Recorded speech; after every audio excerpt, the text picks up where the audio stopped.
당신이 몰랐던 이야기. 오늘은 인류의 수명을 획기적으로 늘린 위생의 역사에 대한 이야기입니다. 이번 영상은 세계보건기구 WHO에서 환자 안전에 대한 전세계의 이해를 증진하고 대중의 참여를 높이기 위해 만들어진 9월 17일 환자 안전의 날을 기념하여 중앙환자안전센터와 함께했습니다. 2009년 신종플루, 2015년 메르스, 2020년 코로나19, 한국에서 크게 이슈가 되었던 이 주요 감염병들은 전파력부터 치명률, 감염 양상에 이르기까지 많은 차이점이 있었지만 예방법은 비슷했습니다. 가장 중요성이 강조됐던 예방법은 다름 아닌 손 씻기였죠. 이는 어떤 감염병이든 간에 비누와 물로 손을 자주 씻거나 알코올 기반 손소독제를 사용하는 것이 중요하기 때문입니다. 더 정확히 말하자면 위생이 중요하다는 말이죠. 일단 위생이란 정확히 무엇일까요? 표준국어 대사전에서는 위생을 건강에 유익하도록 조건을 갖추거나 대책을 세우는 일이라고 정의합니다. 두산백과에서는 위생을 건강의 보전, 증진을 도모하고 질병의 예방, 치유에 힘쓰는 일이라 말하면서 구체적인 종류에는 개인위생과 공중위생, 식품위생, 환경위생, 심지어 정신위생이 있다고 말하죠. 다들 아시다시피 이 중에서도 감염병이 발생했을 때 보건당국에서 특히 강조하는 것은 바로 개인위생과 공중위생입니다. 개인과 사회가 모두 위생을 유지할 때 감염병 예방이 가능하기 때문이죠. 뭐 이렇게 당연한 말을 길게 늘어놓나 싶으실 수 있는데, 사실 우리가 손을 씻는 행위만으로 치명적인 질병을 예방할 수 있다는 사실을 깨달은 지는 200년도 되지 않았습니다. 때문에 과거에는 그야말로 말도 안 되는 민간요법과 과학적으로 증명되지 않은 미신 등에 의존하며 오랜 기간 전염병과의 전쟁 속에서 속수무책으로 패배해야만 했죠. 그렇다면 인류는 언제부터 또 어떻게 위생의 중요성을 깨닫고 한때 신의 형벌로 여겨지던 감염병의 공포에서 벗어나게 되었을까요? 사실 위생이 중요하다는 인식은 아예 존재하지 않았다가 어느 날 갑자기 생긴 것은 아닙니다. 오히려 학자들은 위생에 대한 필요성이 생명체의 탄생과 함께 존재해왔다고 보고 있죠. 인간뿐만이 아니라 많은 동물들이 위생을 위한 행동을 하는 것을 보면 위생이 생존과 직결되는 문제라는 것을 본능적으로 아는 것처럼 보이기 때문입니다. 또한 과거에는 지금과 같이 위생관념이 체계화되거나 과학적으로 입증되지 않았을 뿐 고대 문명에서도 나름의 위생 관행이 존재했습니다. 예를 들어 기원전 3300년에서 1300년경까지 이어졌던 인더스 문명에서는 모헨조다로와 하라파 같은 도시를 보면 발달된 하수 시스템을 갖추고 있었다는 걸 알 수 있죠. 대부분의 주택에는 개별 화장실이 있었고 이는 하수 시스템과 연결되어 있었으며 도시 전체에 수로와 우물이 설치되어 있어서 깨끗한 물을 공급받을 수도 있었습니다. 비슷한 시기인 고대 이집트에서도 매일 목욕을 하고 머리를 깎고 심지어 구취 캔디를 정기적으로 섭취하는 사람들이 많았죠. 또한 식기와 의복을 정기적으로 세탁했고요. 이 밖에도 고대 그리스에는 공중 목욕탕과 공중 화장실이 설치되어 있었고 로마 제국 역시 상하수도 시스템과 공중 목욕탕을 갖추고 있었습니다. 성경의 세 번째 권인 레위기에서도 위생에 대한 내용이 곳곳에 기술되어 있는데 이를 통해 많은 종교와 문화권에서도 청결의식이나 위생 관련 규칙이 존재했다는 것을 알 수 있죠. 그런데 좀 이상한 일이죠. 과학과 의학적 지식이 매우 부족했던 고대에도 이렇게 기본적인 위생관념과 시스템이 갖춰져 있었는데 어째서 중세에는 길거리에 대소변이 널려 있었다는 말이 나올 만큼 퇴보하게 된 것일까요? 사실 이게 흔히 퍼져 있는 오해입니다. 많은 사람들이 중세시대를 악취와 오물로 뒤덮인 시대로 생각하거나 아무도 제대로 씻지 않았던 시대로 생각하곤 하지만 이건 너무 극단적인 과장이죠. 하이힐도 거리에 오물이 많아서 발전하게 되었다. 향수도 씻지 않아서 나는 악취를 감추려고 탄생한 것이다라고 많이 알려져 있는데 이건 사실이라고 보기 힘든 내용들입니다. 중세시대 하이힐은 귀족들의 상징이었고 향수는 사치품이었죠. 현대적인 관점에서 볼 때 중세인들의 위생관념에 문제가 있었던 것은 분명한 사실입니다. 실제로 오물을 길거리에 버리는 일도 있었으니까요. 하지만 고대와 마찬가지로 중세에도 개인 위생과 청결에 대한 인식이 있었죠. 중세의 많은 마을에는 목욕탕이 존재했고 중세시대의 많은 문학 작품과 예술 작품 속에는 사람들이 목욕하는 모습을 묘사한 장면이 자주 등장했습니다. 물론 이 시기엔 귀족과 같이 신분이 높거나 부유한 사람들만이 규칙적인 목욕과 섬세한 청결 유지가 가능하긴 했지만요. 농민들은 귀족들만큼 위생에 신경 쓰기는 어려웠지만 그래도 기본 인식을 가지고 있었기 때문에 우물이나 개울에서 몸을 씻고 재나 모래와 같은 천연 세척제를 사용하여 옷을 세탁하거나 식기를 세척하는 데 사용했습니다. 아마 이쯤에서 평생 2번만 목욕했다는 카스티아의 이사벨라 여왕 이야기를 떠올리시는 분들이 많으실 듯 합니다. 그런데 이사벨라 여왕은 매우 독실한 기독교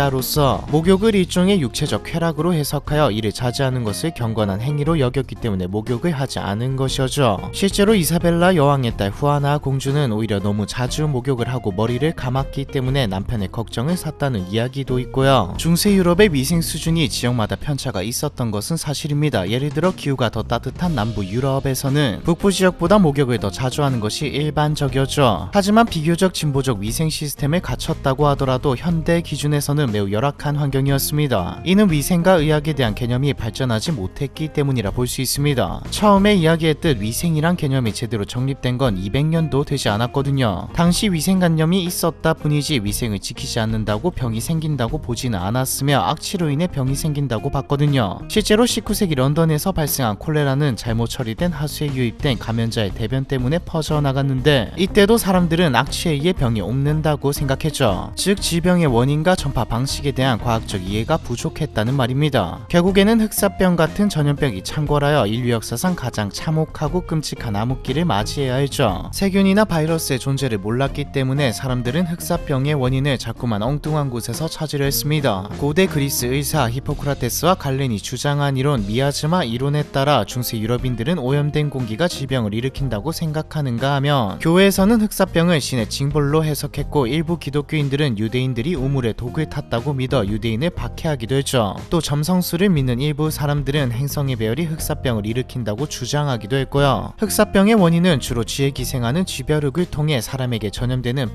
패스트균이었죠. 이때 흑사병이 물을 통해 전염된다는 말이 퍼지면서 목욕을 기피하는 현상이 나타나기 시작했습니다. 목욕은 물론 물 자체를 기피하게 되면서 위생은 개판이 되었고 흑사병은 더 빠르고 잔인하게 퍼져나갔죠. 1880년대에 루이 파스테르가 세균 이론을 발표하여 위생의 과학적 근거를 제공하고 실제로 1894년 프랑스 의사이자 세균학자인 알렉상드로 예르생이 최초로 패스트균을 발견하면서 인류는 감염병의 막연한 공포에서 벗어나게 되었습니다. 이후 1928년 알렉산더 플레밍의 페니실린 발견으로 항생제가 개발되면서 신의 징벌처럼 인간을 무력하게 만들었던 흑사병도 치료가 가능해졌고요. 하지만 전염병의 확산에는 그리고 인류의 수명 증가에는 공중보건 시스템이 개선된 것이 가장 큰 영향을 끼쳤습니다. 실제로 산업혁명기에 증가한 기대 수명의 증가는 아주 조금이었고 위생개혁이 이루어진 이후 유의미한 사망률 감소와 수명의 증가가 시작되었죠. 과거에는 경제성장이 영양 상태를 개선시켜 수명의 증가를 가져왔다는 말도 많았지만 또 아주 틀린 말은 아니지만 이건 조금의 영향일 뿐 인간이 기대 수명만큼 살며 자연사를 할 수 있게 된 것은 위생을 빼놓고 이야기할 수 없는 현상입니다. 오히려 산업혁명기는 인구 과밀과 안 좋은 환경을 조성해 기대 수명에 안 좋은 영향을 끼쳤다는 연구도 존재하니까요. 감염병 예방에 가장 중요하면서도 가장 기본적인 손 씻기의 중요성, 즉 위생의 중요성을 깨닫기 시작한 시기는 19세기 중반부터입니다. 당시 헝가리 의사 이그나즈 젬멜바이스는 비엔나 종합병원 내 2개의 상과 병동 중 의사와 의대생이 운영하는 병동의 산모 사망률이 조산사가 운영하는 병동보다 훨씬 높다는 것을 발견했는데 의사와 의대생을 관찰해보니 그들이 시체를 부검한 후 손을 씻지 않고 산모를 진찰한다는 사실을 알게 되었습니다. 이를 통해 젬멜바이스는 의사들의 손에 묻은 게 산모에게 전염되어 산용열을 일으킨다고 추론하게 되었죠. 이에 따라 젬멜바이스는 1847년부터 비엔나 종합병원의 의사들에게 손 씻기를 의무화하였고 얼마 안가 병원 내 산모 사망률은 18%에서 2%로 급격히 감소했죠. 1854년에는 우리에게 백의의 천사라는 별명으로 잘 알려진 플로렌스 나이팅게일이 크림 전쟁 중 스쿠타리 병원에서 위생 관행을 도입하여 세균 감염률을 낮췄습니다. 영국군 부상자의 사망률이 40%대에서 2.2%로 감소하기까지 했죠. 1867년에는 스코틀랜드 외과의사 조셉 리스터가 손과 수술도구 소독의 중요성을 강조했고요. 하지만 이러한 선구자들의 노력에도 불구하고 손 씻기의 중요성은 의료계에서 즉시 받아들여지지 않았습니다. 1870년대에 들어서야 의사들이 수술 전 손 씻기를 본격적으로 시행하기 시작했죠. 하지만 이건 의료계였을 뿐 민간은 과거와 크게 달라지지 않았습니다. 국가적 차원의 손 위생 지침이 공식적으로 의료계에 도입된 것은 불과 몇십 년 전인 1980년대 미국이 처음이었죠. 미국이 손 위생 지침을 선도한 이후 다른 국가들도 하나둘씩 위생 지침을 발표하기 시작했고 2005년에는 세계보건기구 WHO가 클린 케어 이즈 세이퍼 케어 캠페인을 시작하면서 전 세계적으로 손 위생의 중요성이 더욱 강조되었습니다. 또 손 씻기뿐만 아니라 도시위생, 공중위생과 식품위생, 시설위생까지 업그레이드되면서 질병은 확 줄어들었죠. 그렇다고 해서 이후로 감염병이 아예 사라진 것은 아닙니다. 앞서 언급했듯 2009년에는 신종플루가 세계적으로 유행하였고 2015년에는 중동 지역의 메르스가 전파되며 각국이 전파 확산 방지를 위해 주의를 기울였으며 가장 최근인 2020년에는 코로나19 팬데믹이 발생해 아직까지도 그 여파가 남아있는 상황이죠. 팬데믹 기간 동안 우리는 손 씻기와 마스크 착용같이 정말 단순하고 기본적인 위생 수칙이 얼마나 중요한지 알게 되었습니다. 실제로 손 씻기만으로도 중에서도 수인성 질환의 50에서 70%, 급성 감염성 위장 질환의 50%, 호흡기 질환의 20%를 예방할 수 있으니까요. 하지만 여전히 전 세계적으로 위생시설과 위생에 대한 인식의 격차가 존재합니다. 선진국에서는 위생을 비롯해 질병 예방 및 관리 시스템이 구축되고 있지만 개발도상국에서는 여전히 깨끗한 물을 충분히 공급받는 것조차 어려운 실정이죠. 코로나는 다행히도 치사율도 높지 않았고 잘 넘겼지만 치사율이 높은 치명적인 전염병이 퍼질 가능성은 언제나 존재합니다. 터지고 난 뒤에 수습하는 건 힘들죠. 그 전부터 위생을 지키며 살아야 하겠습니다. 개인이나 국가의 경제로 보더라도 평소 위생을 잘 지키는 게 이득이고요. 일단 저부터 좀 더 잘 실천해야겠네요. 여러분은 어떠신가요? 올바른 위생 방법을 잘 알고 또 실천하고 계신가요? 이렇게 아프지 않고 안전하기 위한 전문가의 도움 어디서 받을 수 있을까요? 영상의 가장 처음에 이야기했던 내용에 그 힌트가 있습니다. 기초적인 손 위생의 중요성부터 올바른 투약, 병문안 문화 개선까지 대한민국의 환자 안전을 책임지고 있는 중앙환자안전센터죠. 중앙환자안전센터는 환자안전법에 근거하여 지정된 의료기관 평가 인증원 소속으로 보건복지부 산하 공공기관입니다. 지난 2010년 빈크리스틴이라는 항암제가 의료진의 과실로 잘못 투여되어 9살의 백혈병 환아 고 정종현 군이 사망하는 사건이 있었는데요. 정맥에 주사해야 하는 항암제 빈크리스틴을 실수로 척수강내에 투여하는 환자 안전사고가 발생한 겁니다. 어떻게 보면 절대 일어날 수 없는 일이 일어난 듯 하지만 알고 보면 유사한 환자 안전사고가 전 세계적으로 빈번하게 일어나고 있었죠. 당시 국내에서도 같은 유형의 투약 오류로 사망한 사례가 추가로 보고되었고요. 이에 고 정종현 군의 부모님이 동일한 사고가 반복되어 불행하게 사망하는 일이 없도록 하기 위해 서명운동으로 시작하여 제정된 법이 바로 환자안전법입니다. 그렇다면 환자안전법과 중앙환자안전센터는 어떻게 환자안전사고의 발생을 예방하고 있을까요? 법이 모든 오류를 원천적으로 차단할 수 있을까요? 세계보건기구에서는 이 같은 문제를 해결하기 위한 방법으로 보고와 학습을 제시하고 있습니다. 발생한 사건에 대해 경험을 공유하고 이를 통해 학습한다면 시스템뿐만 아니라 의료인의 인식도 변화하고 개선하여 이후 다시 발생할 수 있는 위해를 감소시킬 수 있다고 하고 있죠. 이것이 바로 환자안전법을 통해 중앙환자안전센터에서 운영하고 있는 환자안전 보고학습 시스템입니다. 예를 들어 우리나라의 한 병원에서 비슷한 포장지에 약물을 헷갈려 잘못 투여하는 환자안전 사고가 발생했을 때 이를 그냥 넘어간다면 유사한 약물을 사용하는 다른 병원에서 동일한 사고가 또다시 발생할 수 있지만 이러한 사고 데이터를 국가에서 수집하고 분석하여 다른 모든 병원에 공유한다면 같은 사고가 발생할 확률은 극히 적어질 수 있겠죠. 그럼 먼저 세계보건기구에서 제시한 보고에 대해 이야기해볼까요? 환자안전사고 보고는 누구나 할 수 있습니다. 의료인뿐만 아니라 사고가 발생한 사실을 알게 된 환자나 보호자, 즉 모든 국민도 참여할 수 있고 이렇게 수집된 환자안전사고 정보는 향후 유사사고 예방 및 재발방지 대책 마련에 크게 기여할 수 있습니다. 물론 국가로 보고되는 사고 정보는 처벌이나 다른 목적으로 사용되지 않도록 비밀을 보장하고 오직 사고 예방 및 재발방지 대책 마련만을 목적으로 활용되죠. 두 번째로 세계보건기구에서 제시한 학습이란 무엇일까요? 사고 정보를 알리고 공유함으로써 실수로부터 배우는 것이라고 할 수 있습니다. 앞에서 설명드린 환자안전사고 보고를 통해 데이터가 수집되면 이를 국가에서 심층적으로 분석하여 재발방지 대책을 마련하고 이를 전체 의료기관에 공유하여 학습함으로써 같은 유형의 사고가 재발되지 않도록 하는 것이죠. 중앙환자안전센터는 현재 환자안전 주의경보 발령을 통해 해당 정보를 신속하게 공유하고 있습니다. 이외에도 환자 안전에 대해 어렵게 느낄 수 있는 국민들을 위해서도 중앙환자안전센터는 여러 활동을 수행하고 있죠. 대표적으로 대국민 환자안전 소통 플랫폼 세이프티 히어로에서는 환자 안전을 주제로 한 퀴즈나 이벤트, 공모전, 카드 뉴스 등 다양한 콘텐츠를 통해 매년 세계 환자 안전의 날 주제를 알리고 국민들이 쉽게 환자 안전 활동에 참여할 수 있도록 안내하고 있습니다. 손 위생과 같은 일상의 환자 안전 활동도 이곳에서 홍보하고 있죠. 특히 올해부터는 다같이 더 같이라는 환자 안전 캠페인을 통해 전국의 의료기관과 함께 동시다발적으로 캠페인을 추진하며 국민 모두에게 다가가고 있어 아마 점점 더 중앙환자안전센터와 환자안전 활동에 대해 쉽게 접해보실 수 있는 기회가 더 많아질 것 같습니다. 오늘의 주제이자 가장 기본이 되는 위생관념 지키기부터 시작해 나아가 환자안전 사고를 예방하기 위한 중앙환자안전센터의 환자안전 보고학습 시스템까지 중앙환자안전센터와 함께한 인류의 수명을 획기적으로 늘린 위생의 역사에 대한 이야기, 이번 편은 여기까지입니다.